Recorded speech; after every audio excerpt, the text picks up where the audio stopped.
Dear students, बेटा असी इस तो पहला टॉपिक कर चुके हैं हैलो अरेंज का प्रैपरेशन। हैलो अरेंज मतलब असी एक एरोमेटिक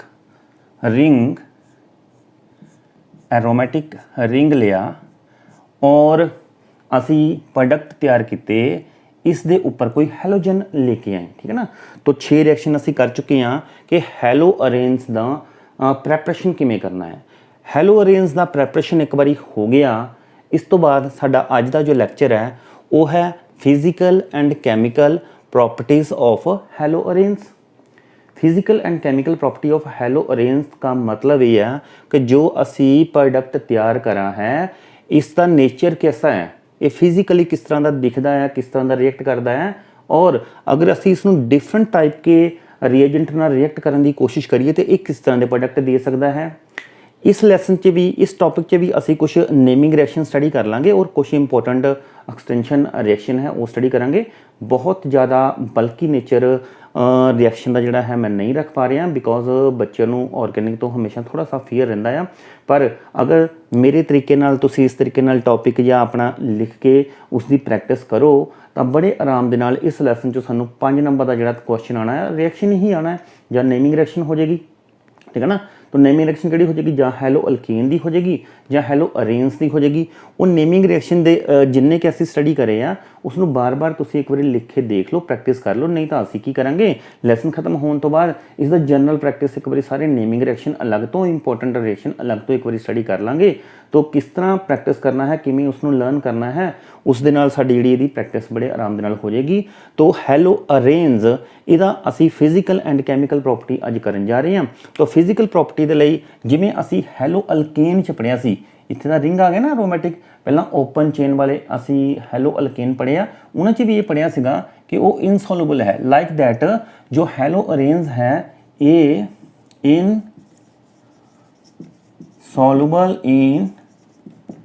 इनसॉल्युबल इन वाटर है। ठीक है जी, पानी के अंदर ये डिजोल्व नहीं होया करते हैलो अरेंज। दूसरा प्रॉपर्टी है अगर असी डिफरेंट टाइप के हैलो अरेंज लें, डिफरेंट टाइप कैसे कि क्लोरोबेंजीन, ब्रोमोबेंजीन, आइडोबेंजीन, फ्लोरोबेंजीन, ठीक है ना। तो यही हो सकते हैं ना डिफरेंट टाइप के हैलो अरेंज। डिफरेंट टाइप के हैलो अरेंज लें और उनका मेल्टिंग एंड बॉइलिंग पॉइंट देखें।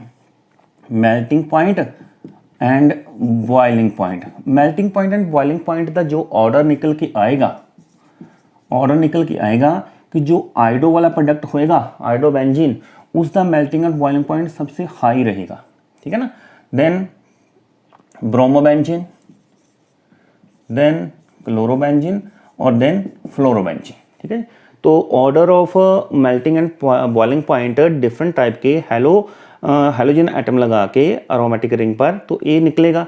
देन असी ये स्टडी करते हैं कि अगर असी कोई अरोमेटिक रिंग लिया, बेंजीन रिंग लिया और उसते एक दी बजाय 2 हैलोजन एटम इको जिहे लगा दिते तो उन्हों का मेल्टिंग एंड बॉइलिंग पॉइंट कैसा रहेगा। अगर असी हुण 2 एक अरोमेटिक रिंग लिया और उसते एक क्लोरीन एटम के नाल असीं स्टडी कर लैंदे, तुसीं ब्रोमीन आयोडीन दे नाल आप इसनूं मान लेना, उस हिसाब दे नाल भी वेरी करेगा आंसर। तो अगर इसका ऑर्थो पोजीशन पर क्लोरीन लगा है, मतलब असी जो प्रोडक्ट लिया ये है डाई हैलो अरेंज। तो डाई हैलो अरेंज के अंदर प्रोडक्ट किस तरह के बन सकते हैं, इस तरह के बन सकते हैं। एक तो क्लोरोबेंजीन तो है ही, इस ये वाली पोजीशन दोनों है ऑर्थो पोजीशन, एक दूसरा जो क्लोरीन एटम है ऑर्थो पर रख दो मेटा पोजीशन, और ये है पैरा पोजीशन। ठीक है ना। तो असी 2 तरह के प्रोडक्ट स्टडी कर रहे हैं, एक तो असी ऑर्थो डाइक्लोरोबेंजीन लै रहे हैं और एक दूसरा प्रोडक्ट जिहड़ा असी लै रहे हैं वो है साडे कोल पैरा डाइक्लोरोबेंजीन। ठीक है जी। तो इन्हां दे अंदर असी मेल्टिंग एंड बॉइलिंग पॉइंट अगर देखते हैं तो साडे कोल निकल के ये आएगा कि जो मेल्टिंग एंड बॉइलिंग पॉइंट है वो पैरा का काफ़ी ज़्यादा आएगा मेल्टिंग पॉइंट। ठीक है ना। तो इसका रहेगा मेल्टिंग पॉइंट काफ़ी लो। अगर बॉइलिंग पॉइंट की गल करो तो जो बॉइलिंग पॉइंट है ये आलमोस्ट सेम रहेगा, ਆਲਮੋਸਟ ਸੇਮ ਰਹੇਗਾ, 19-21 ਦਾ ਫਰਕ ਹੈ। ਬੋਇਲਿੰਗ ਪੁਆਇੰਟ ਸੇਮ ਰਹੇਗਾ ਬਟ ਮੈਲਟਿੰਗ ਪੁਆਇੰਟ ਦੇ ਅੰਦਰ ਬਹੁਤ ਜ਼ਿਆਦਾ ਡਿਫਰੈਂਸ ਹੈ। तो इस तरीके नाल एक क्वेश्चन भी बन जाता कि why para dichlorobenzene have high melting point, why para dichlorobenzene have high melting point. इसका हाई मेल्टिंग पॉइंट क्यों है? तो आंसर देना है कि ये वाला जो प्रोडक्ट है, देखो बेटा, ਜਿਹੜੇ ਮੋਲੀਕਿਊल्स एक दूसरे ਦੇ ਨੇੜੇ ਰਹਿਣਗੇ ਇਸ ਤਰ੍ਹਾਂ ਬੈਂजीन रिंग ਦੇ ਅੰਦਰ, ਉਹਨਾਂ 'ਚ ਰਿਪਲਸ਼ਨ, ਅਟਰੈਕਸ਼ਨ, ਰਿਪਲਸ਼ਨ ਯਾਨੀ ਕਿ ਕੁਛ ਨਾ ਕੁਛ ਫੋਰਸ ਐਗजिस्ट ਕਰੇਗਾ। ਇਹ ਫੋਰਸ ਮਿਨੀਮਾਈਜ਼ ਘਟੇਗਾ ਕਦੋਂ? ਜਦੋਂ ਇੱਕ ਮੋਲੀਕੂਲ ਦੂਸਰੇ ਤੋਂ ਦੂਰ ਚਲਾ ਜਾਏਗਾ। ਇੱਕ ਮੋਲੀਕੂਲ ਮੈਕਸਿਮਮ ਦੂਰ ਕਿੰਨਾ ਜਾ ਸਕਦਾ? ਇਸ ਜਗ੍ਹਾ ਤੱਕ ਜਾ ਸਕਦਾ ਹੈ ਦੂਰ ਪੈਰਾ ਪੋਜੀਸ਼ਨ ਤੇ। ਪੈਰਾ ਪੋਜੀਸ਼ਨ ਤੇ ਜਾਣ ਤੋਂ ਬਾਅਦ ਇਹ ਹੁਣ ਮੈਕਸਿਮਮ ਦੂਰੀ ਤੇ ਹੋ ਗਏ, मैक्सिमम इन्हां दे अंदर स्टेबिलिटी आ गई और मिनीमम इन्हां दे अंदर एनर्जी आ गई। ठीक है, मिनीमम एनर्जी मैक्सिमम स्टेबिलिटी ते हुण इन्हां दी जिहड़ी लेटिक्स तुसीं स्टडी करो कि इन्हां दी पैकिंग किवें हुंदी है, एक मॉलिक्यूल दूसरे मॉलिक्यूल दे नाल किवें बैठेगा। जिहड़ियां दी सिमेट्रिकल स्ट्रक्चर है, जिन्हां दा सिमेट्रिकल स्ट्रक्चर है, ਇਹ लेटिक्स के अंदर बड़े अच्छे तरीके नाल पैकिंग इन्हां दी होएगी। उन्हां दी बॉन्ड स्ट्रेंथ बड़ी हाई होएगी। बॉन्ड स्ट्रेंथ हाई होएगी तो इन्हां नूं मेल्ट करना थोड़ा मुश्किल रहेगा, इन्हां दे बॉन्ड ब्रेक करना थोड़ा मुश्किल रहेंगे। और इन्हां दा लेटिक्स के अंदर पहले तो पैकिंग ही अच्छी नहीं हो पा रही क्योंकि ये सिमेट्रिकल मॉलिक्यूल नहीं है। तो इस तरीके नाल इन्हां दे एक मॉलिक्यूल का दूसरे मॉलिक्यूल दे नाल जिहड़ा बॉन्ड स्ट्रेंथ है ना वो वीक है।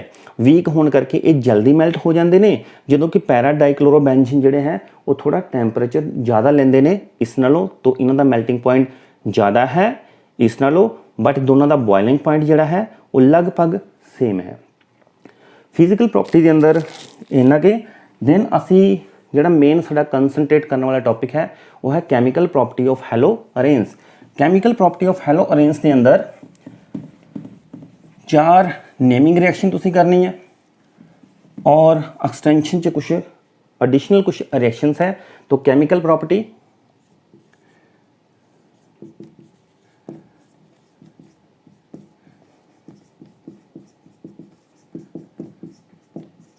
बड़े आराम दे नाल, ज़्यादा नहीं, आराम ना स्लो जिन्ना कि हो सके आप उन्ना का टॉपिक कर रहे हैं। देखो तो कैमिकल प्रॉपर्टी ऑफ हैलो अरेंस नूं स्टडी करन दे लई असीं सब तो पहला एक क्वेश्चन का आंसर देना।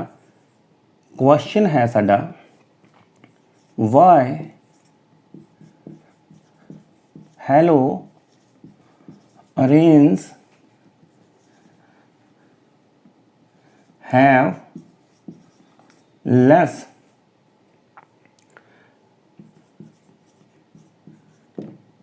reactive nature than haloalkane. यानी कि हैलो अल्केन है ना, उन्होंने नालों हैलो अरेंस का नेचर लैस रिएक्टिव है। तो हैलो अरेंस किहड़े सीगे? हैलो अरेंस सीगे असी बेंजीन रिंग दे नाल कोई हैलोजन एटम लगाया तो ये हैलो अरेंस है। ठीक है जी। तो हैलो अरेंस किहड़ा बनाता सी? क्लोरोबेंजीन। ठीक है ना, तुसी ब्रोमोबेंजीन, आइडोबेंजीन कुछ भी बना सकते हो। तो अगर असी हैलो अल्केन बनाइए, हैलो अल्केन, तो हैलो अल्केन C2H5Cl। ठीक है जी। तो इथाइल क्लोराइड बनाता।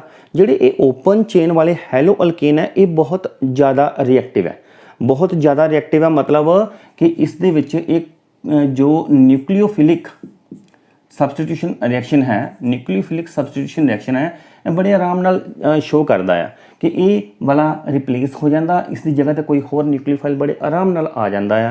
पर इस पोजीशन ते इस कार्बन दे नाल जिहड़ा क्लोरीन एटम अटैच है ये इत्थों उतरन लई तैयार नहीं है। ठीक है ना, तो उतरन लई तैयार नहीं है, तो ये न्यूक्लियोफाइल नूं आउण च मुश्किल क्रिएट करता है। इसलिए हैलो अरेंस जिहड़े वो लैस रिएक्टिव है। अगर ये लैस रिएक्टिव है और ये ज़्यादा रिएक्टिव है तो इसका क्वेश्चन का आंसर असी 2 पॉइंट पर जिहड़ा है एक्सप्लेन करना है। एक है नंबर 1 असी एक्सप्लेन करांगे कि इन्हां दा हाइब्रिडाइजेशन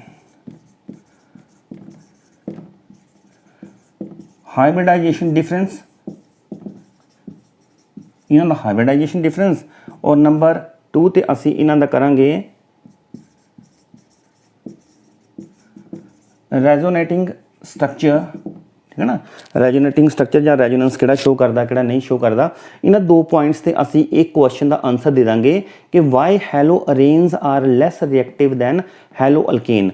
अगर असी इस क्वेश्चन नूं बड़े आराम नाल समझ लैंदे आ ਤਾਂ ਸਾਨੂੰ ਨੈਕਸਟ ਇਸ ਦੀਆਂ ਜਿਹੜੀਆਂ ਕੈਮੀਕਲ ਰਿਐਕਸ਼ਨ ਹੈ ਨਾ ਉਹ ਫਿਰ ਹੀ ਸਮਝ ਲੱਗਣਗੀਆਂ ਕਿ ਇਸ ਦੇ ਉੱਪਰ ਰਿਐਕਸ਼ਨ ਕਰਨਾ ਨਿਊਕਲੀਓਫਿਲਿਕ ਟਫ ਕਿਉਂ ਹੈ, ਮੁਸ਼ਕਿਲ ਕਿਉਂ ਹੈ, तो ਉਹਨੂੰ ਅਸੀਂ ਟਫਨੈਸ ਨੂੰ ਕਿਵੇਂ ਰਿਮੂਵ ਕਰਨਾ ਹੈ ਔਰ ਕਿਵੇਂ ਅਸੀਂ ਕੈਮੀਕਲ ਰਿਐਕਸ਼ਨ ਕਰਨਾ ਹੈ। तो ਇਹ ਦੋਨੋਂ ਪੁਆਇੰਟ ਦੇ ਲਈ number 1 hybridisation difference. Hybridisation difference ਦੇ ਲਈ ਅਸੀਂ ਇਹ ਦੇਖਦੇ ਹਾਂ ਕਿ ਜਿਹੜਾ ਇੱਕ ਬੈਂਜ਼ੀਨ ਰਿੰਗ ਦੇ ਇਹ ਵਾਲਾ जो कार्बन है हर पोजीशन ਤੇ ਇੱਥੇ 6 कार्बन ਲੱਗੇ ਆ, इस कार्बन का एक क्लोरीन के नाल बॉन्ड बना है, कार्बन का क्लोरीन नाल बॉन्ड है और कार्बन का क्लोरीन का बॉन्ड जो है इस तरीके नाल इसको लोन पेयर ऑफ एटम भी है, लोन पेयर ऑफ एटम। और अगर दूसरा असी हैलो अल्केन बना रहे हैं तो ये होएगा CH3 CH2 जिस नाल क्लोरीन लगा है हैलोजन लगा है उसनों ही इस तरीके नाल लिख लेने हैं। अभी ये वाला जो कार्बन एटम है इहदा नेचर और ये वाला जो कार्बन एटम है इसका नेचर असी हाइब्रिडाइजेशन देखते हैं। अगर इस दे अंदर हाइब्रिडाइजेशन देखो तो सारे को 4 सिग्मा बॉन्ड दिखाई देंगे। जो 4 सिग्मा बॉन्ड है तो ये हो गया sp3 हाइब्रिडाइज, ठीक है ना। हुण इत्थे देखो इत्थे अपने कोल इधर डबल बॉन्ड है, एक सिग्मा है एक पाई है, तो असी तो सिग्मा बॉन्ड गिनना है हाइब्रिडाइजेशन देखने लिए। तो सिग्मा बॉन्ड कितना हो गया 1 2 और 3 सिग्मा बॉन्ड, 3 सिग्मा बॉन्ड है तो हाइब्रिडाइजेशन हो गया sp2 हाइब्रिडाइजेशन। और sp2 हाइब्रिडाइजेशन के अंदर अगर असी गल करिए एस करैक्टर की, एस करैक्टर ठीक है ना, एक तो हाइब्रिडाइजेशन डिफरेंस तो अपने आप आ गया ना। देखो हैलो अल्केन के अंदर sp3 हाइब्रिडाइज कार्बन है जिस दे नाल हैलोजन एटम लगा है और हैलो अरेन्स के अंदर sp2 हाइब्रिडाइजेशन है जिस नाल हैलोजन एटम लगा है। हुण अगर असी एस करैक्टर की गल करिए, एस करैक्टर मतलब sp2 का मतलब है कि अगर 2 p ऑर्बिटल है उन्होंने नाल एक s ऑर्बिटल, ठीक है ना। और इत्थे गल करिए एक s और 3 p ऑर्बिटल, 3 p ऑर्बिटल है उन्होंने नाल एक s ऑर्बिटल, ठीक है ना। तो इस जगह के ऊपर जो s करैक्टर है ना, s करैक्टर इत्थे लैस है, इत्थे लैस s करैक्टर है। और इस जगह पे देखिए तो जेडे s करैक्टर है ना वो मोर है। अगर मोर एस करैक्टर रहनगे तो उन्होंने अंदर मोर इलैक्ट्रोनैगेटिविटी रहेगी, मोर इलैक्ट्रोनैगेटिविटी रहेगी तो मोर अट्रैक्शन रहेगी, मोर अट्रैक्शन रहेगी तो क्या होएगा कि जो कार्बन और क्लोरीन का बॉन्ड लेंथ है ना वो थोड़ा क्लोज आ जाएगा और लगभग 169 पिकोमीटर बॉन्ड लेंथ हुंदा है इस कार्बन और इस क्लोरीन हैलो अरेन के अंदर। जदों कि इस दे अंदर जिहड़ा कार्बन और क्लोरीन का बॉन्ड लेंथ है, कार्बन और क्लोरीन का बॉन्ड लेंथ है 177 पिकोमीटर। तो घट बॉन्ड लेंथ होने दे नाल दो एटम दूरी ते पे आ, उन्हां च अट्रैक्शन घटेगी, वो बड़े आराम नाल इत्थों इसनूं रिमूव किया जा सकता है। अगर यही दो एटम बॉन्ड लेंथ घटन नाल एक दूसरे के नेड़े पे आ तो उन्होंने एक दूसरे से पकड़ मजबूत है तो उस जगह ते इस क्लोरीन का निकलना थोड़ा मुश्किल हो जाएगा।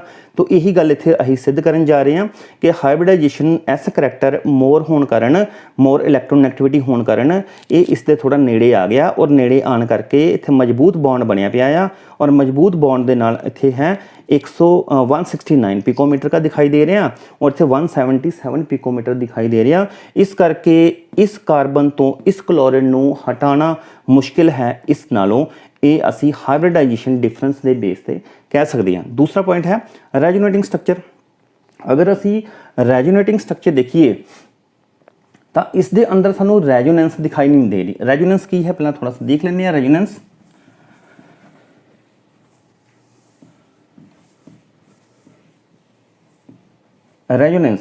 रेजोनेंस +1 च असी पढ़ा कि system A double bond B C, system A double bond B C के ऊपर फ्री रेडिकल हो या फिर पॉजिटिव चार्ज हो या नेगेटिव चार्ज हो या पेयर ऑफ इलेक्ट्रॉन हो या फिर ए वाला कार्बन किसी और कार्बन के साथ डबल बॉन्ड नाल जुड़िया हो या ए वाला कार्बन किसी होर कार्बन नाल ट्रिपल बॉन्ड नाल जुड़िया हो।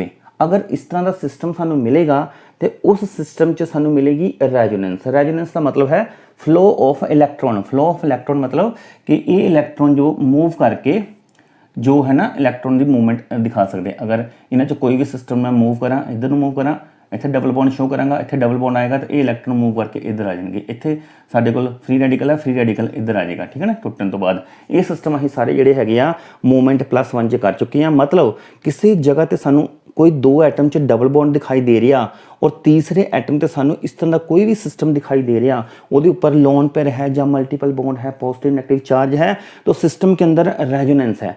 हुण असीं स्टडी करते हैं अपना मॉलिक्यूल हैलो अरेंस। तो हैलो अरेंस के अंदर असीं ये देखते हैं कि ये सारे कार्बन है जिहड़े कि डबल बॉन्ड नाल जुड़े है, ये सारे कार्बन है जिहड़े कि सिंगल बॉन्ड नाल जुड़े है, ठीक है जी। तो ये वाला कार्बन अगे क्लोरीन एटम के नाल जो जुड़िया है, ये सिंगल बॉन्ड नाल जुड़िया है। इस क्लोरीन एटम कोल अगर देखिए तो इस कोल 3 लोन पेयर ऑफ इलैक्ट्रॉन भी है, क्योंकि क्लोरीन कोल बाहरी घर विच ये 17वें ग्रुप का मैंबर है। इन्हां कोल 3 लोन पेयर एटम होणगे, ठीक है ना। तो लोन पेयर एटम होने दे नाल अगर इसका रेजोनेटिंग स्ट्रक्चर असीं बनाने की कोशिश करिए तो ये लोन पेयर अगर इलैक्ट्रॉन मूवमेंट देखो ए वाला atom A double bond B, A double bond B C के ऊपर लोन पेयर, ठीक है ना, A double bond B C के ऊपर लोन पेयर। तो system A double bond B C के ऊपर लोन पेयर का मूवमेंट अगर होएगा तो इधर डबल बॉन्ड आएगा। अगर इधर डबल बॉन्ड आएगा तो ये वाला जो इलैक्ट्रॉन है इधर मूव करके जा सकता है, तो मतलब ये लोन पेयर इधर आ जाएगा, ये सिंगल बॉन्ड हो जाएगा और इस तरीके नाल सिस्टम च इलैक्ट्रॉन मूव करके यही इलैक्ट्रॉन मूव करके इस जगह पे आ गए। तो इस तरीके नाल अगर असी ये इलैक्ट्रॉन मूव करिए तो असी की देखते हाँ सिस्टम के अंदर कि ये नैगेटिव चार्ज साडे कोल नैगेटिव चार्ज या पेयर ऑफ इलैक्ट्रॉन, ठीक है ना। जो पेयर ऑफ इलैक्ट्रॉन है ये इक्वल टू नैगेटिव चार्ज ही है, ठीक है ना। वो नैगेटिव चार्ज और पेयर ऑफ इलैक्ट्रॉन आही ये पेयर ऑफ इलैक्ट्रॉन मतलब इत्थे आ जाएगा। नैगेटिविटी जिहड़ी हैगी आ ऑर्थो पोजीशन ते आ गई। ऑर्थो पोजीशन ते जिहड़ी नैगेटिविटी आ गई, अभी कार्बन दे नाल की होएगा कि ये सिस्टम कुछ इस तरीके नाल डिज़ाइन हो जाएगा। कार्बन जो पहला सिंगल बॉन्ड सी असीं इसनूं सिंगल ही बनाने आ, तो आगे चल के इस कार्बन क्लोरीन एटम को ये बॉन्ड इलैक्ट्रॉन मूव किते डबल बॉन्ड शो करेगा और ये वाला बॉन्ड तो मूव कर गया, मूव करके ये वाला नेगेटिव चार्ज इस पोजीशन पे है। अगर इस पोजीशन पे नेगेटिव चार्ज आगे गया तो ये इलैक्ट्रॉन मूव करके आगे चले जाएंगे, तो आगे जाके ऐसा हो जाएगा सिस्टम के अंदर जिसमें कोई चेंज नहीं है उसको पहले बना लो, ठीक है। अभी एक क्लोरीन एटम एक सिंगल बॉन्ड बनांदा, ठीक है ना। अगर इसने अपने नालों एक बॉन्ड ज़्यादा बनाया तो इसके ऊपर पॉजिटिव चार्ज आएगा, यानी इलैक्ट्रॉन डोनेट कर रही है, इलैक्ट्रॉन की डेफिशिएंसी आई इसके अंदर, तो पॉजिटिव चार्ज वाला क्लोरीन एटम आ जाएगा और इसका 2 लोन पेयर भी हैं। और जो ए वाला बॉन्ड अभी ए नेगेटिव चार्ज इत्थे डबल बॉन्ड बना लेगा और इत्थे वाला जिहड़ा बॉन्ड सी वो नेगेटिव चार्ज इस जगह पे लैके आ गया। ये नेगेटिव चार्ज नूं अगर मूव करो तो पोजीशन इस तरह की आ जाएगी कि अभी इसमें कोई चेंज नहीं है, इसमें कोई चेंज नहीं है और ये वाला चेंज है। अभी डबल बॉन्ड इस जगह पे आ गया और ये डबल बॉन्ड इस जगह पे नेगेटिव चार्ज चला गया, ठीक है जी। तो ये नेगेटिव चार्ज अगर आगे मूव करे इस जगह पर तो ये वापस इलैक्ट्रॉन जिहड़े मूव करके ऊपर चले जाएंगे। तो इस तरीके नाल साडे कोल जिहड़ा फाइनल स्ट्रक्चर बनेगा वो इस तरीके नाल आ जाएगा कि एक क्लोरीन सिंगल बॉन्ड अपने इलैक्ट्रॉन जिहड़े गवाए सी गेन किए, दोबारा तो गेन किए, तो ये वाला पोजीशन ए वाला हो गया। देखो होया कि साडे कोल पहली पोजीशन च जिथे सानू डबल बॉन्ड दिखाई दे रहे सी, लास्ट पोजीशन च डबल बॉन्ड जिहड़े हैगे सारे ही शिफ्ट कर गए। जिहड़े सिंगल सी वो डबल हो गए, जो डबल सी वो सिंगल हो गए। इस तरीके नाल ये रेजोनेटिंग स्ट्रक्चर असीं बनाती क्लोरोबेंजीन दी। तो क्लोरोबेंजीन दी रेजोनेटिंग स्ट्रक्चर बनाते हुए असीं 2 डायग्रामा ए वाली और ए वाली तो बिल्कुल सेम है, ठीक है ना। दोनों डायग्राम सेम है, सिर्फ फर्क डबल बॉन्ड का है, तो डबल बॉन्ड कहीं भी लगा करके बना सकते हैं असी। ये दोनों सिस्टम जो सेम है, सिर्फ 3 डायग्राम अगर असी ये 3 डायग्राम देखिए तो ये 3 डायग्रामां दे अंदर इन्हां 3 डायग्रामां दे अंदर तुसीं देखो ਤਾਂ ਤੁਸੀਂ ਦੇਖ ਰਹੇ ਹੋ ਸਾਨੂੰ ਇਸ ਕਾਰਬਨ ਐਟਮ ਦੇ ਨਾਲ क्लोरीन डबल बॉन्ड शो कर रहा है, ठीक है ना। तो कार्बन ने डबल बॉन्ड क्लोरीन एटम नाल शो कर रखा है। तो डबल बॉन्ड दे नाल मतलब ये है कि एक तो शॉर्ट लेंथ हो जाएगी, शॉर्ट लेंथ बॉन्ड की लेंथ शॉर्ट होगी। दूसरा जो डबल बॉन्ड है तो स्ट्रॉन्ग बॉन्ड काफ़ी मजबूत हो गया। तो एक डबल बॉन्ड करैक्टर आने कारण रेजोनेटिंग स्ट्रक्चर के अंदर असीं स्टडी करते हैं कि डबल बॉन्ड करैक्टर आने कारण जो कार्बन क्लोरीन एटम है इन्हां दा बॉन्ड बहुत मजबूत होने कारण जिहड़ा क्लोरीन एटम नूं एक बेंजीन रिंग तो रिमूव करना जिहड़ा है इन्ना आसान नहीं है, ठीक है ना। सानूं बहुत ड्रास्टिक कंडीशन कोई इस तरह का सिस्टम क्रिएट करना पेगा कि इसनूं मजबूर करना पेगा भी किसी कारण जो रिमूव नहीं हो पा रहा तो रिमूव होना ही होना है। बहुत ज़्यादा टैंपरेचर, बहुत ज़्यादा प्रेशर, बहुत ज़्यादा स्ट्रॉन्ग केमिकल, इसके ऊपर कोई रिएक्शन करना पड़ेगा, फिर जाके जड़ा ये डबल बॉन्ड जड़ा करैक्टर टुटेगा तो एक क्लोरीन जड़ा रिमूव कर सकता है, ठीक है जी। तो असी इन्हां दो पॉइंट्स के आधार पर रेजोनेटिंग स्ट्रक्चर और हाइब्रिडाइजेशन इन्हां दोनों बेसिस ते असी ये कह सकते हैं कि जो हैलो अरेन्स है वो लैस रिएक्टिव है, हैलो अरेन्स है लैस रिएक्टिव है दैन हैलो अल्केन। ओके, तो कैमिकल प्रॉपर्टी स्टडी करते हुए ये वाला क्वेश्चन बहुत इंपॉर्टेंट सीगा। कई बार ये क्वेश्चन ही सीधा 5 नंबर का आ जाता कि show that haloarenes are less reactive than haloalkane. इस तरीके ना तुहानूं सारा ये एक्सप्लेन करना पड़ेगा। नैक्सट आगे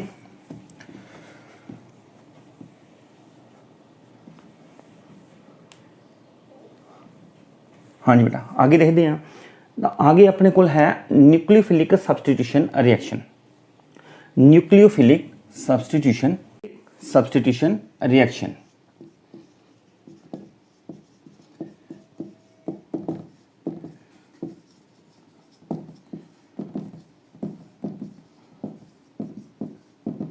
न्यूक्लियोफिलिक सब्सटीट्यूशन रिएक्शन के अंदर अज असी बेटा स्टडी करन जा रहे हैं कि असी पहला ये देख चुके हैं कि जो हैलो अरेन्स है अभी बना लिया है क्लोरोबेंजीन हैलो अरेन्स, ठीक है ना।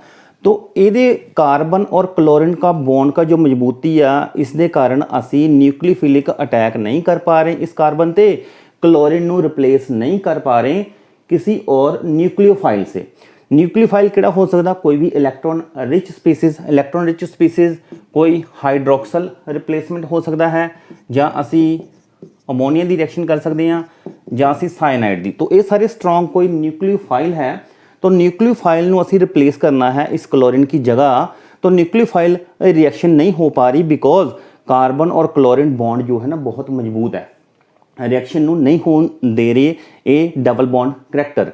देन असी की करते हैं कि ड्रास्टिक कंडीशन क्रिएट कर देंगे हैं। ड्रास्टिक कंडीशन मतलब कि इस मॉलीक्यूल नू मजबूर कर देंगे हैं, इस बॉन्ड नू मजबूर कर देंगे हैं कि इन्ना ज़्यादा टैंपरेचर, इन्ना ज़्यादा प्रेशर दे करके स्ट्रॉन्ग कैमिकल यूज़ करके इसनू मजबूर कर देना कि ये बॉन्ड टूटे और कोई न्यूक्लियोफाइल इसकी जगह आए, ठीक है ना। तो ड्रास्टिक कंडीशन क्या होएगा कि क्लोरोबेंजीन के ऊपर असी strong nucleophile sodium hydroxide use कर रखा, फिर असी 300 एटमॉस्फेरिक प्रेशर और 6 to 3 केल्विन इन्ना ज़्यादा टैंपरेचर, इन्ना ज़्यादा प्रेशर स्ट्रॉन्ग कैमिकल के नाल अभी एक क्लोरीन कार्बन का जो बॉन्ड है मजबूर होएगा कि टुटेगा, और टुटन तो बाद सानू जो कंपाउंड देगा वो देगा OH वाला ये फिनोल। तो क्लोरोबेंजीन तो फिनोल बना लिया ड्रास्टिक कंडीशन क्रिएट करके, ठीक है ना। तो हाइड्रोक्सी रिप्लेसमेंट दे नाल असी न्यूक्लियोफिलिक रिएक्शन शो कर सकते हैं। इस तरीके नाल क्लोरोबेंजीन के ऊपर असी कर सकते हैं अमोनीया सब्सटीट्यूशन। तो अमोनीया NH3 Cu2O drastic condition 60 atmospheric pressure और 475 केल्विन टैंपरेचर। तो ये ड्रास्टिक कंडीशन के नाल की होएगा कि असी इस दे अंदर जो क्लोरीन है उसनू रिप्लेस करके उसकी जगह पे NH2 अमोनिया आ गया और प्रोडक्ट बन गया एनिलीन, और एनिलीन के साथ कॉपर क्लोराइड प्लस वाटर जो है साइड प्रोडक्ट निकल गया। तो असी फिनोल बना लिया, असी एनिलीन बना लिया क्लोरोबेंजीन तो न्यूक्लियोफिलिक रिएक्शन शो करा करके। दैन क्लोरोबेंजीन तो असी एक और इंपॉर्टेंट रिएक्शन है कि क्लोरोबेंजीन जो असी कॉपर साइनाइड दे नाल ट्रीट करते हैं ड्रास्टिक कंडीशन पेरिडीन और 475 कैल्विन टैंपरेचर यूज़ करके, तो इसकी जगह पे असी साइनोबेंजीन बना लांगे। साइनोबेंजीन एक इंपॉर्टेंट कंपाउंड है साइनोबेंजीन, और साइनोबेंजीन तो होर बड़े होर इंपॉर्टेंट कंपाउंड जोड़े है वो बनाए जा सकते हैं एडिशनल रिएक्शन के नाल। तो साइनोबेंजीन तो जोड़े एडिशनल होर प्रोडक्ट बनाए जा सकते हैं वो अगे असीं देखते हैं। फिलहाल ये देखो न्यूक्लियोफिलिक सबस्टिट्यूशन रिएक्शन जिस दे विच असीं ये पढ़िया ही कैमिकल नेचर इसका कि हो नहीं सी पा रहा बट ड्रास्टिक कंडीशन के नाल असीं इसनूं कर लिया। ये तीन रिएक्शन के विचों जो ये पहला रिएक्शन है जिहदे विच असीं क्लोरोबेंजीन तो फिनोल बनाया है, क्लोरोबेंजीन तो फिनोल बनाया है, दीज ड्रास्टिक कंडीशन यूज करके इसनूं असीं पढ़ते हाँ डॉस प्रोसेस इस नेमिंग रिएक्शन के अंडर इसनूं पढ़ते हैं, ठीक है ना। तो एक नेमिंग रिएक्शन साडा ये हो गया। अभी साइनोबेंजीन जो है साइनोबेंजीन की एडिशनल रिएक्शन की कुछ हो सकती हैं असीं वो देखते हाँ।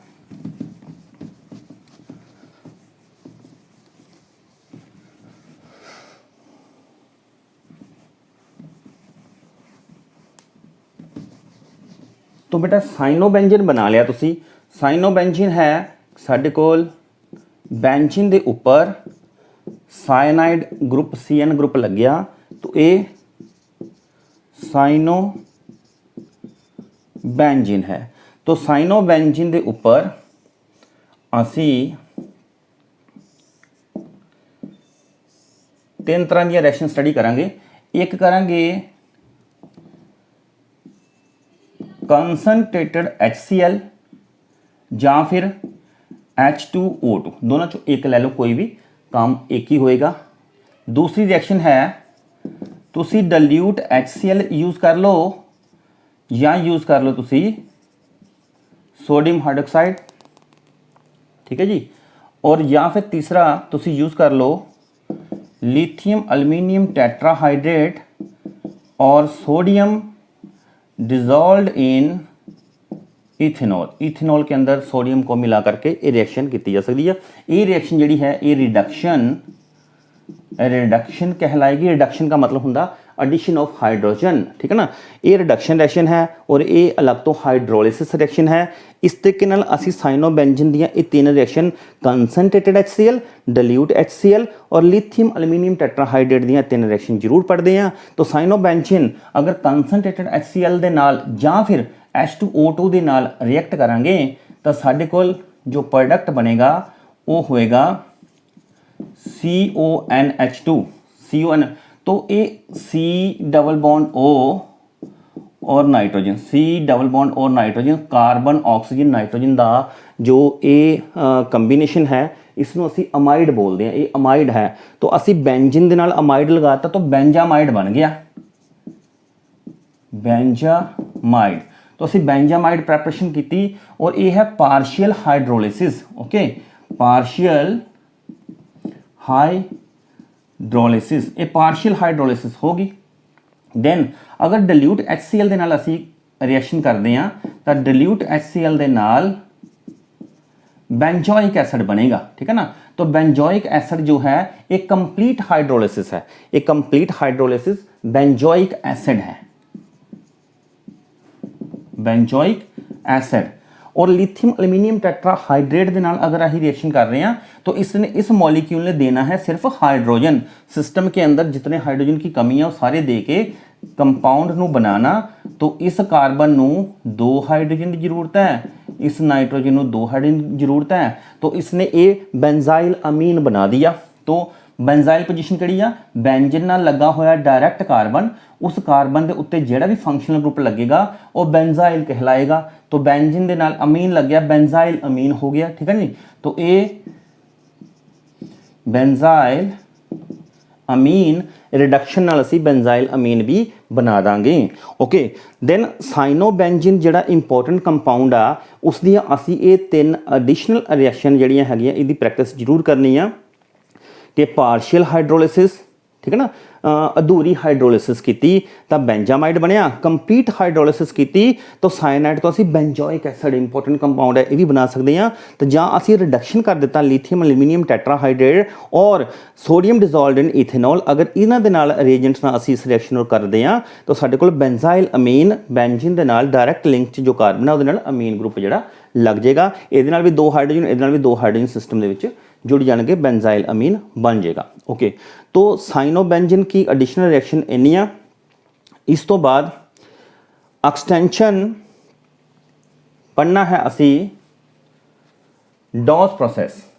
बेटा हुणे असी रिएक्शन करते हुए न्यूक्लियोफिलिक सबस्टिट्यूशन रिएक्शन के अंदर, न्यूक्लियोफिलिक सबस्टिट्यूशन रिएक्शन के अंदर असी पढ़ा डॉस प्रोसेस, ठीक है ना। तो डॉस प्रोसेस क्या सीगा? डॉस प्रोसेस सी कि असी किसी क्लोरोबेंजीन के ऊपर जो है सोडियम हाइड्रोक्साइड का ट्रीटमेंट 300 एटमॉस्फेरिक प्रेशर और 623 कैल्विन इस दे नाल अगर करा है तो साडे कोल बनेगा फिनोल, ठीक है जी। तो क्लोरोबेंजीन तो फिनोल बन गया। तो एडिशनल एक्सटेंशन डॉस प्रोसेस से असी ये भी जानते ये है डॉस प्रोसेस। तो डॉस प्रोसेस की कुछ एक्सटेंशन रिएक्शन है कि असी यही रिएक्शन करनी आ किसी होर तरीके नाल। तो यही रिएक्शन करन दे लई किसी होर तरीके नाल असी ये रिएक्शन का पहला मैकेनिज्म सीखते हैं, गल की हो रही है। किसी तरीके नाल असी इस कार्बन और इस क्लोरीन दी बॉन्ड स्ट्रेंथ नूं कमज़ोर कर रहे हैं और कमज़ोर करने लई असी यूज़ कर रहे हैं high temperature and high pressure. High temperature high pressure use करके फिर असी इस रिएक्शन नूं कर रहे हैं।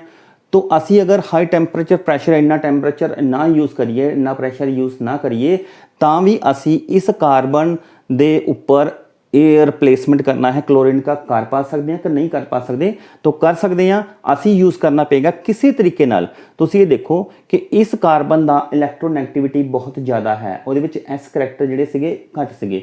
एस करैक्टर घट है तो इलैक्ट्रोनैगेटिविटी ज़्यादा, इन्हां दा बॉन्ड लेंथ बड़ा कम है, बॉन्ड बहुत स्ट्रोंग है, ठीक है ना।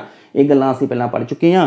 अगर ये बॉन्ड स्ट्रोंग है, इस बॉन्ड नूं वीक करना तो किसी तरीके नाल इत्थे इस कार्बन कोल पॉजिटिविटी पॉजिटिव नेचर लेके आओ, किसी तरीके नाल इस कार्बन के उपर पॉजिटिव चार्ज क्रिएट कर दिता जाए।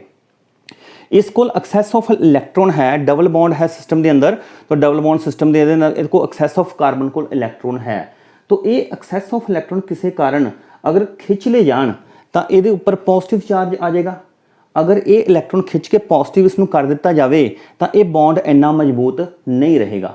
तो इलैक्ट्रॉन खिंचण दे लई सानूं कोई कैमिकल ग्रुप चाहिए है और वो ग्रुप जो इलैक्ट्रॉन खिंचण का काम करता है उसनूं असीं बोलदे हां इलैक्ट्रॉन विड्राइंग ग्रुप, ठीक है ना। इलैक्ट्रॉन विड्राइंग ग्रुप जिहड़ा होएगा इत्थे बहुत अच्छा असीं यूज़ करते हैं, वो है NO2, ठीक है।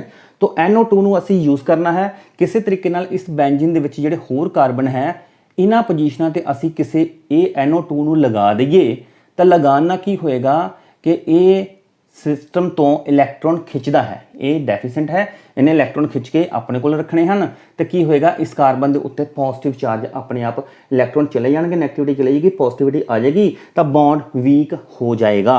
तो किस तरह करते हैं असी?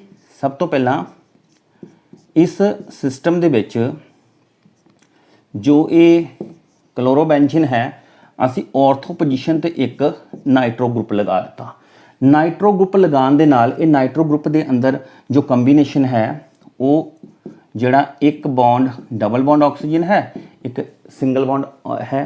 तो ये इलैक्ट्रॉन खिंच सकता है। ये इलैक्ट्रॉन अगर खिंच के अपने को रखेगा तो मतलब सिस्टम च अपनी पूर्ति करने दे लई ये इलैक्ट्रॉन खिंच के ऑक्सीजन ले जा रहा, ये पॉजिटिव होया। तो इसने की करना कि सिस्टम च इलैक्ट्रॉन का फ्लो दिखाने दे लई इस कार्बन तो इलैक्ट्रॉन खिंचने हैं। ये वाला कार्बन जो है ये अपने आप दे कमी नूं पूरा करने लई इस कार्बन तो इलैक्ट्रॉन खिंचेगा तो ले दे करके क्या होएगा, इस जगह पे पॉजिटिव चार्ज आ जाएगा। मतलब एक लाइन है, एक पोजीशन ते अही इलैक्ट्रॉन विदड्राइंग ग्रुप लगाता, इलैक्ट्रॉन खिंचने वाला सिस्टम लगा देता। अगर ये वाले कार्बन के इलैक्ट्रॉन खिंचे गए तो ये अपनी कमी पूरी करने लिए इस तो इलैक्ट्रॉन खिंचेगा, ये पॉजिटिव होएगा, पर ये पॉजिटिव नहीं रहेगा क्योंकि ये कोशिश करेगा कि इस तो इलैक्ट्रॉन खिंच के अपनी कमी पूरी कर लवे, इसनों पॉजिटिव करेगा तो ये अगे इस तो इलैक्ट्रॉन खिंच के इसनों पॉजिटिव करके अपनी कमी पूरी करेगा। मतलब system they which flow of electron जिहड़ा एक डायरैक्शन च चल पिया, इलैक्ट्रॉन विदड्राइंग ग्रुप वाले नूं जिहड़ा फ्लो ऑफ इलैक्ट्रॉन चल पिया। हुण इलैक्ट्रॉन विदड्राइंग ग्रुप लगन दे नाल इस कार्बन ते पॉजिटिव चार्ज आएगा, तो पॉजिटिव चार्ज आण करके की होएगा कि असी हुण जिथे strong concentrated sodium hydroxide use कर रहे थे उत्थे इसनूं चाहे डल्यूट फॉर्म च यूज़ करो ਜਾਂ इस तरह कह लो कि जो इसकी परसेंटेज सीगी वो परसेंटेज च कमी ले आओ सोडियम हाइड्रोक्साइड की। दैन बाकी का टैंपरेचर एटमोसफेरिक प्रैशर लगाने की जरूरत नहीं पैगी। ईवन जो साडे कोल टैंपरेचर है वो भी 468 लगभग 443, ठीक है ना, 443 कैलविन टैंपरेचर पे ये रिएक्शन हो जाएगी। टैंपरेचर फॉल हो गया, ठीक है ना, सिस्टम च इलैक्ट्रॉन विदड्राइंग ग्रुप आया, सिस्टम च इलैक्ट्रॉन टैंपरेचर फॉल हो गया, तो हुण ये घट टैंपरेचर ते रिएक्शन हो जाएगा, अल्कोहल भी बनेगा और अभी ये NO2 अपनी जगह रहेगा। असी की करिए कि जिथे असी एक NO2 लगाया उत्थे असी एक NO2 पैरा पोजीशन ते भी लगा दीए, एक NO2 ग्रुप और लगाने दे नाल की होएगा, अभी क्या 443 कैलविन फिर 368 कैलविन, अभी टेम्परेचर और फॉल हो गया, 2 नाइट्रो ग्रुप आ गए, टेम्परेचर और फॉल हो गया, पॉजिटिविटी इत्थे और बढ़ जाएगी। तो जाके असी की देखते हैं कि ये फिनॉल डाईनाइट्रोफिनॉल जड़ा बन जाएगा। असी की करिए कि इस क्लोरोबेंजीन दे नाल सारे ऑर्थो पोजीशन और सारे पैरा पोजीशन ते नाइट्रो ग्रुप लगाता। इसका नाम किया A1 A2 2 4 6 2 4 6 tri nitro chloro benzene, ठीक है ना, 246 ट्राईनाइट्रो क्लोरो बेंजीन। तो ये वाला रिएक्शन जो है ये सोडियम हाइड्रोक्साइड के नाल अभी 323 कैलविन ते ही ये रिएक्शन हो जाएगा और क्या बनेगा, रिप्लेसमेंट हो गया, तो न्यूक्लियोफाइल भी आ गया और नाइट्रो तो अपनी जगह है ही पड़े हैं, ठीक है ना, ऑर्थो है। तो 2 अभी नाम इसका हो जाएगा 246 ट्राईनाइट्रोफिनॉल। 246 ट्राईनाइट्रोफिनॉल नूं असीं शॉर्टकट नेम दे दिंदे आ PICRIC, पिक्रिक एसिड। ओके, तो पिक्रिक एसिड बनाने के लिए असी इस कंडीशन के नाल क्लोरोबेंजीन के उत्ते 3 नाइट्रोजन नाइट्रो ग्रुप लगा के असी जिहड़ा इह रिएक्शन नूं करा सकते हैं। असी साडा मकसद की सीगा भी इस बॉन्ड नूं वीक करना है। इस बॉन्ड नूं वीक करने लिए जां तो ड्रास्टिक कंडीशन डॉस प्रोसेस च यूज़ कर लिया, तो जां फिर असी इलैक्ट्रॉन विदड्राइंग ग्रुप इलैक्ट्रॉन खिंचण वाला ग्रुप जिहड़ा लगाता सिस्टम च, जो कि कार्बन क्लोरीन बॉन्ड नूं वीक करेगा। इसनूं वीक करन दे नाल की होएगा, सानू घट टैंपरेचर ते उही काम करना पेगा और यही नाइट्रो ग्रुप अगर 2 लगा देते, एक पंप की बजाय 2 पंप लगा देते तो टैंपरेचर और फॉल हो जाएगा, और 2 पंप की बजाय अगर 3 पंप लगा दिए इलेक्ट्रॉन खींचने के लिए तो टैंपरेचर और कम हो गया। अभी देखो टेम्परेचर से 623 623 कैलविन, 623 कैलविन तो 3 पंप लगाने तो बाद 323 कैलविन, लगभग 300 कैलविन का टैंपरेचर फॉल हो गया। सानू जल्दी रिएक्शन प्रोडक्ट जिहड़ा मिल जाएगा। तो इस तरीके नाल असी इलैक्ट्रॉन विदड्राइंग ग्रुप लगा के डोज प्रोसेस की एक्सटेंशन च जिहड़ी है रिएक्शन कर सकते हैं। Then reaction with metals, chemical property के अंदर जो हैलो अरेंस बनाया उसका मैटल दे नाल बहुत इंपॉर्टेंट रिएक्शंस है। तो मैटल नाल किहड़े-किहड़े रिएक्शन इंपॉर्टेंट है, मैग्नीशियम सोडियम और कॉपर। तो reaction with metal, reaction with metals किहड़े-किहड़े मैटल्स है, ये मैग्नीशियम सोडियम और कॉपर का यूज़ करके केमिकल रिएक्शन देखनी है। तो दो नेमिंग रिएक्शन भी अंदर छिपी है। तो पहले देखते हैं, असी कोई क्लोरोबेंजीन लिया और इसको रिएक्ट करा दिया मैग्नीशियम से। मैग्नीशियम ड्राई ईथर या ओनली ईथर, ओनली ईथर या ड्राई ईथर लिखो तो रिएक्शन हो जाएगा। तो साढ़े कोल मेटल हैलोजन और कार्बन बॉन्ड बनेगा। मेटल हैलोजन और कार्बन बॉन्ड, मेटल हैलोजन और कार्बन बॉन्ड एक ग्रिग्नार्ड रिएजेंट है। तो ग्रिग्नार्ड रिएजेंट तो ए वाला साढ़े कोल बन गया। तो कार्बन मैटल और क्लोराइड बॉन्ड, तो एक Grignard reagent, aromatic Grignard reagent. ਤੁਸੀਂ ਹੈਲੋ ਅਲਕੇਨ 'ਚ ਵੀ ग्रिग्नार्ड रिएजेंट बनाया ਸੀਗਾ, ਜਿਹਦੇ ਵਿੱਚ ਇਸ पोजीशन ਤੇ कार्बन लगा है, फिर Mg मैग्नीशियम मेटल है और क्लोरीन है। ठीक है ना। मैग्नीशियम मेटल जो सेंटर मेटल एटम है उसने कार्बन भी पकड़ रखा है और हैलोजन भी पकड़ रखा है, और इस प्रोडक्ट को ਅਸੀਂ बोल रहे हैं ग्रिग्नार्ड रिएजेंट। तो इस तरीके ਨਾਲ ग्रिग्नार्ड रिएजेंट ਜਿਹੜਾ मैन्युफैक्चर है ਉਹ ਅਸੀਂ मैग्नीशियम ਦੀ रिएक्शन ਦੇ ਨਾਲ करा सकते हाँ। Grignard reagent okay. Then sodium ਦੇ ਨਾਲ रिएक्शन करना है। तो सोडियम ਦੇ ਨਾਲ रिएक्शन करने वेले जो क्लोरीन एटम है इसके दो मॉलिक्यूल लगने हैं। तो दो मॉलिक्यूल्स ਨੂੰ अलग अलग करके लिख देने हैं। दो मॉलिक्यूल्स ਨੂੰ अलग अलग करके लिख दिए। तो सोडियम ਦੇ ਨਾਲ रिएक्शन हुआ दो सोडियम एटम ਦੇ ਨਾਲ। तो ये क्लोरीन दोनों जो है सोडियम नाल रिएक्शन कर करके सोडियम क्लोराइड बना देंगे NaCl2 मॉलिक्यूल्स, और साथ में दोनों जो फिनाइल ग्रुप है इन्होंने आपस से जोड़ देंगे। ठीक है जी। तो बाईफिनाइल या डाईफिनाइल इस तरीके नाल कह लो। तो ये भी ईथर ਦੀ ਪ੍ਰੈਜ਼ੈਂਸ 'ਚ ਰਿਐਕਸ਼ਨ ਹੋਏਗਾ। तो ਅਸੀਂ ਸੋਡੀਅਮ ਦੇ ਨਾਲ ਕਲੋਰੋਬੈਂਜ਼ੀਨ ਨੂੰ ਰਿਐਕਟ ਕਰਕੇ ਬਾਈਫਿਨਾਈਲ ਬਣਾ ਸਕਦੇ ਹਾਂ। ਤਾਂ ਅਜਿਹੀ ਰਿਐਕਸ਼ਨ ਜਿਹਦੇ ਵਿੱਚ ਦੋ ਕਲੋਰੋਬੈਂਜ਼ੀਨ ਯੂਜ਼ ਕਰਕੇ ਸੋਡੀਅਮ ਦੇ ਨਾਲ ਈਥਰ ਦੇ ਨਾਲ ਬਾਈਫਿਨਾਈਲ ਬਣਾਇਆ ਜਾਂਦਾ, ਇਸ ਨੂੰ ਅਸੀਂ ਨੇਮਿੰਗ ਰਿਐਕਸ਼ਨ ਪੜ੍ਹਦੇ ਹਾਂ ਫਿਟਿਗ ਰਿਐਕਸ਼ਨ। ਓਕੇ, ਫਿਟਿਗ ਰਿਐਕਸ਼ਨ, ਇਹ ਫਿਟਿਗ ਰਿਐਕਸ਼ਨ ਹੈ। ਅਗਰ ਅਸੀਂ ਕੀ ਕਰੀਏ ਕਿ ਇੱਕ ਪਾਸੇ ਤਾਂ ਹੈਲੋ अरेंज है, दूसरे पासे हैलो अल्केन ले लिए।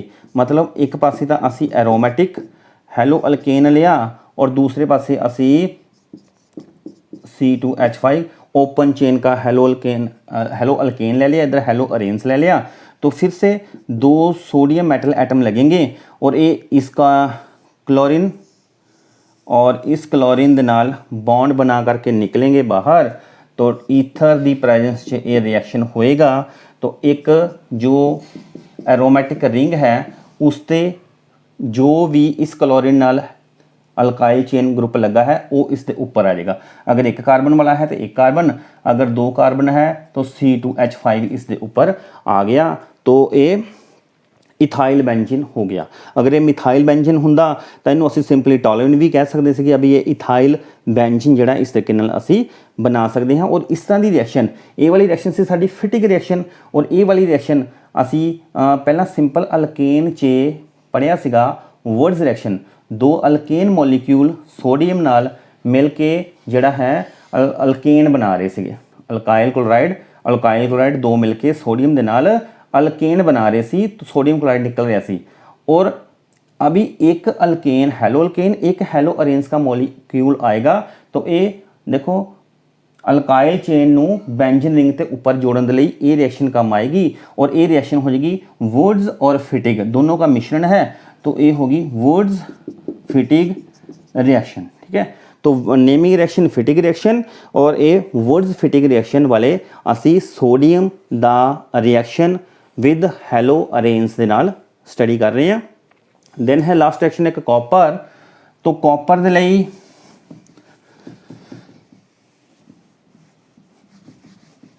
कॉपर के लिए तुसी ये देखो, जदों सिस्टम च कॉपर आएगा तो साडे कोल इत्थे असी क्लोरोबेंजीन नहीं आइडोबेंजीन लै रहे हैं। आइडोबेंजीन लै करके 2 ਆਇਓਡੋਬੈਂਜ਼ੀਨ ले कॉपर ਦੇ ਨਾਲ ਇਸ ਦਾ ਰਿਐਕਸ਼ਨ ਕਰਾਇਆ ਤੇ ਇਹ ਕਾਪਰ ਦੇ ਨਾਲ ਰਿਐਕਸ਼ਨ ਕਰਕੇ ਕਾਪਰ ਆਇਓਡਾਈਡ ਬਣਾ ਕੇ ਬਾਹਰ ਨਿਕਲਣਗੇ।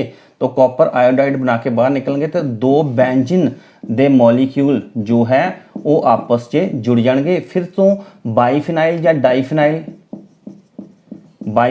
डाईफिनाइल का प्रोडक्ट फिर तो साडे को बनेगा। तो आइडोबेंजीन तो बाईफिनाइल बनाना है तो कॉपर दे नाल, अगर क्लोरोबेंजीन तो बाईफिनाइल बनाना है तो सोडियम दे नाल। वो सोडियम नाल जिहड़ा रिएक्शन सी उहनूं असीं पढ़ा सी फिटिग रिएक्शन, और ये जिहड़ा नेमिंग रिएक्शन है ये है अल्मैनन रिएक्शन। तो ये अल्मैनन रिएक्शन है। रिएक्शन बेटा ज़्यादा टिपिकल नहीं है, सिंपल जी रिएक्शन है। एक बार भी तुसी लिखो, बट देखो मैं इन्हों इस तरह छड्ड रहा, इनू नीचे आइडोबेंजीन बाईफिनाइल इन्हां दा जो आयोपैक नेम है ना वो रिएक्शन दे नाल जरूर लिखना है, तो अपनी रिएक्शन फिर ही कंप्लीट मनी जाएगी। तो इस तरीके नाल तुसी देखदे हो कि असी जो कैमिकल प्रॉपर्टीज़ है हैलो अरेंज ਉਹਦੇ ਵਿੱਚ कुछ नेमिंग रिएक्शन स्टडी करके कुछ 2 क्वेश्चन ਅਸੀਂ ਇੱਥੇ ਸਟੱਡੀ ਕੀਤੇ ਸੀਗੇ। ਨਿਊਕਲੀਓਫਿਲਿਕ ਦੇ ਅੰਦਰ ਵੀ ਅਸੀਂ 3 ਰਿਐਕਸ਼ਨਾਂ ਕੀਤੀਆਂ ਸੀ। OH ਗਰੁੱਪ ਨੂੰ ਲੈ ਕੇ ਆਏ ਸੀ, ਅਮੀਨੋ ਗਰੁੱਪ ਨੂੰ ਲੈ ਕੇ ਆਏ ਸੀ, ਸਾਈਨੋ ਗਰੁੱਪ ਨੂੰ ਲੈ ਕੇ ਆਏ ਸੀ।